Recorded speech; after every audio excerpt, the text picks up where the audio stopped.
بسم اللہ الرحمن الرحیم۔ السلام علیکم پیارے بچوں، نظم ہم پڑھ چکے ہیں پیارا وطن۔ آج ہم اس کی کریں گے مشق کو، تو آئیے دیکھتے ہیں۔ مشق میں سوال ہے ہمارے پاس، درست جواب کی مدد سے مصرعے مکمل کریں۔ جی پیارے بچوں، یہاں پہ مصرعے دیے گئے ہیں، ان میں خالی جگہ ہیں اور نیچے 4 آپشنز موجود ہیں۔ درست آپشن کے ذریعے ہم ان خالی جگہوں کو پر کریں گے اور مصرعوں کو مکمل کریں گے۔ پہلے مصرعے کو دیکھتے ہیں۔ پہلا مصرعہ ہے ہمارے پاس، نہ ہو کیوں ہمیں ڈیش سے پیارا وطن۔ تو اس کے نیچے 4 آپشنز ہیں۔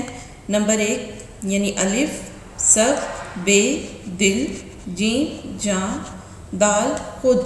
تو ان میں سے درست آپشن ہے جاں، نہ ہو کیوں ہمیں جاں سے پیارا وطن۔ اگلے مصرعے کو دیکھتے ہیں۔ اگلا مصرعہ ہے، سہانا ہے ڈیش ہے سارا وطن۔ جی پیارے بچوں، تو اس خالی جگہ میں کون سا لفظ آئے گا؟ نیچے 4 آپشنز ہیں، سندر، پیارا، اچھا، اپنا۔ تو ان میں سے درست آپشن ہے سندر۔ سندر کو ہم اس خالی جگہ میں لکھیں گے اور مصرعے کو مکمل کریں گے۔ سہانا ہے، سندر ہے سارا وطن۔ اگلی خالی جگہ ہے ہمارے پاس، اگلا مصرعہ ہے، یہ سرسبز جنگل ڈیش ہوئے۔ تو اس کے نیچے بھی 4 آپشنز ہیں، الف، مہکتے، بے، دہکتے، جیم، چہکتے، دال، لہکتے۔ تو درست آپشن جو ہے ہماری وہ ہے لہکتے۔ اس خالی جگہ کو ہم لہکتے سے پر کریں گے اور مصرعہ مکمل کریں گے، یہ سرسبز جنگل لہکتے ہوئے۔ اگلا مصرعہ ہے ہمارے پاس، بہاریں ہیں ڈیش میں چھائی ہوئی۔ تو اس کے نیچے بھی 4 آپشنز موجود ہیں، الف، پیڑوں، بے، کھیتوں، جیم، باغوں، دال، جنگل۔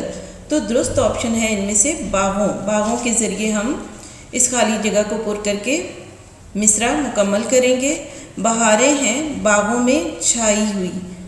آئیے تو اب اگلے مصرعے کو دیکھتے ہیں، گھٹائیں ہیں کیا ڈیش لائی ہوئی۔ تو اس کے نیچے بھی ہمارے پاس 4 آپشنز موجود ہیں، الف، ابر، بے، رنگ، جیم، برکھا، دال، پانی۔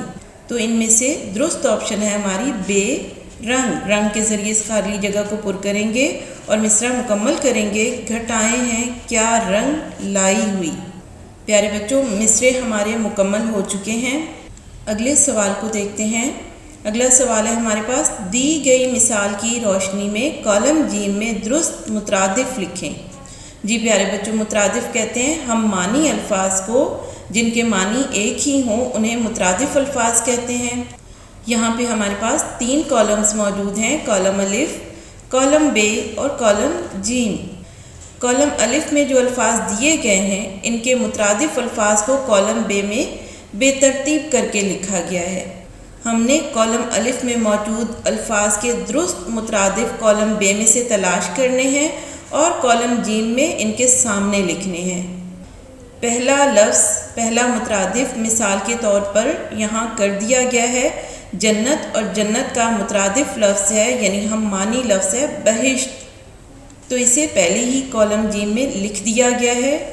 اب ہم باقی الفاظ کے مترادف تلاش کر کے سامنے کالم جیم میں لکھیں گے۔ آئیے دوسرے لفظ کو دیکھتے ہیں۔ دوسرا لفظ یہاں پہ ہے سبز، اور سبز کا مترادف لفظ کالم بے میں موجود ہے ہرا۔ سبز کا مترادف کیا ہے؟ ہرا، تو اسے ہم کالم جیم میں سبز کے سامنے لکھیں گے۔ اگلا لفظ ہے سندر، اور سندر کا مترادف لفظ یعنی ہم معنی لفظ کالم بے میں موجود ہے خوبصورت۔ خوبصورت کو ہم کالم جیم میں سندر کے سامنے لکھیں گے۔ اس سے اگلا لفظ ہے باغ، اور باغ کا ہم معنی لفظ جو کالم بے میں موجود ہے وہ ہے چمن۔ چمن کو ہم باغ کے سامنے کالم جیم میں لکھیں گے، باغ، چمن۔ اگلا لفظ ہے گیت، اور گیت کا ہم معنی لفظ کالم بے میں موجود ہے نغمہ۔ نغمہ کو ہم کالم جیم میں گیت کے سامنے لکھیں گے۔ اگلا لفظ ہے دن، اور دن کا ہم معنی لفظ جو کالم بے میں موجود ہے وہ ہے روز۔ روز کو ہم دن کے سامنے کالم جیم میں لکھیں گے۔ اس سے اگلا لفظ ہے رات، اور رات کا ہم معنی لفظ جو کالم بے میں موجود ہے وہ ہے شب۔ رات کا مترادف کیا ہے؟ شب، تو شب کو ہم کالم جیم میں رات کے سامنے لکھ دیں گے۔ جی پیارے بچوں، یہ تھے ہمارے الفاظ مترادف، جنت، بہشت، سبز، ہرا، سندر خوبصورت، باغ چمن، گیت نغمہ، دن روز، رات شب۔ آج کا لیکچر ہمارا ختم ہوتا ہے۔ اللہ حافظ۔